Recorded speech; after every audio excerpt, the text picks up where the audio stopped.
ನನ್ನ ಕಾಲು ಜಾರ್ತು ಬಿದ್ದೋದೆ. ಹಂಗಾರೆ ಬಂಗಾರಿಂದ ನಿನಗೇನೂ ತೊಂದರೆ ಆಗ್ಲಿಲ್ವಾ? ಇಲ್ಲ, ಬಂಗಾರಿ ನಂಗೇನೂ ತೊಂದರೆ ಮಾಡಿಲ್ಲ.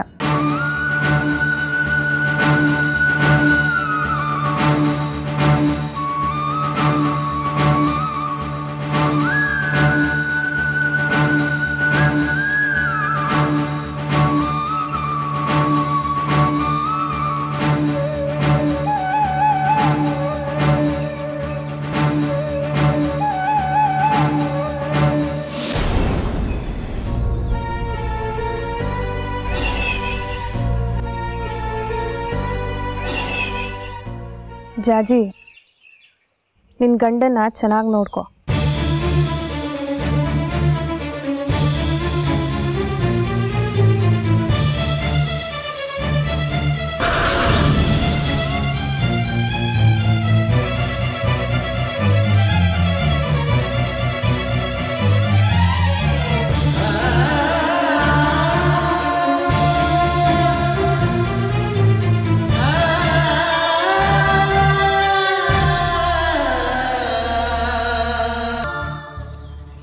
ಶೇಖರಿ, ಅಮ್ಮ,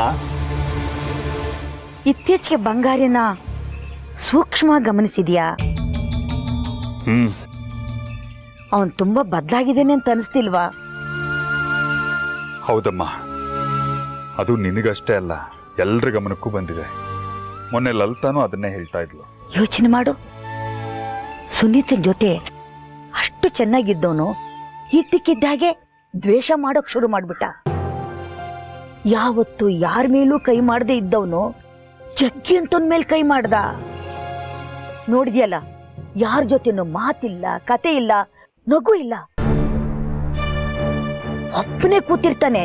ಹೌದಮ್ಮ, ಆದ್ರೆ ಯಾಕೆ ಅಂತ ಅರ್ಥ ಆಗ್ತಾ ಇಲ್ಲ. ನನ್ಗೆ ಯಾಕೋ ಅನುಮಾನ ಬರ್ತಿದೆ ಕಣೋ. ಅಂದ್ರೆ ಏನ್ ಹೇಳ್ತಿರೋದು ನೀನು? ಅವನ್ಗೆ ಯಾವ್ದಾದ್ರು ದೆವ್ವ ಮೆಟ್ಕೊಂಡಿದೆ ಅಂತನಾ? ನಿನಗೂ ಅದೇ ಅನಿಸ್ತಿಲ್ವಾ? ನೀನ್ ಹೇಳಿದ್ಮೇಲೆ ನನಗೂ ಅದೇ ಇರಬಹುದು ಅನ್ನಿಸ್ತಾ ಇದೆ. ಬೇಕಾದ್ರೆ ಗಮನಿಸು, ದೇವ್ರ ಕೆಲಸ ಒಂದೂ ಮಾಡಲ್ಲ, ದೇವಸ್ಥಾನಕ್ಕೆ ಹೋಗಲ್ಲ, ಪೂಜೆ ಮಾಡಲ್ಲ, ತಾಯ್ತ ಕಟ್ಟಿಸ್ಕೊಳ್ಳಲ್ಲ, ಹೋಗ್ಲಿಂದ್ರೆ ಮಂಗಳಾರತಿನೂ ತಗೊಳ್ಳಲ್ಲ.